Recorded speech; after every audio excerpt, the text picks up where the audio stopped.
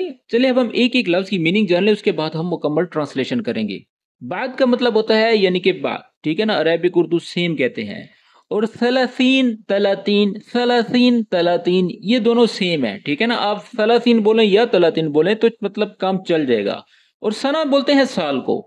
ये तजव्वज, ये लाजमी आप जो है इसके ऊपर रक्किज करें। ये तजव्वज का मतलब होता है, ये जो या स्टार्ट में लगाया गया है इसका मतलब है उसने, ठीक है, या वो, उसने या वो। ये तजव्वज यानी कि उसने शादी कर ली, और अलई यानी कि मेरे ऊपर, ठीक है ना, मेरे ऊपर उसने शादी कर ली। तो चलिए अब हम इसकी ट्रांसलेशन करते हैं। बाद 30 सना यतज़व्वज अलई यानी कि 30 साल के बाद मुझ पर शादी कर ली, ठीक है, 30 साल के बाद मुझ पर उसने शादी कर ली। आफ्टर 13 years ही marriage another women over me. इसकी मीनिंग्स ये बनेंगे, ट्रांसलेशन जो है वो मैंने आपको स्टार्ट में बता दी है। तो ये जुमला किस तरह से लगा मुझे कमेंट बॉक्स में जरूर बताइएगा, और वीडियो अगर पसंद आ रही है तो इसको लाइक करें और दोस्तों के साथ शेयर करें। चले अब हम आगे बढ़ते हैं, देखते हैं क्या होता है।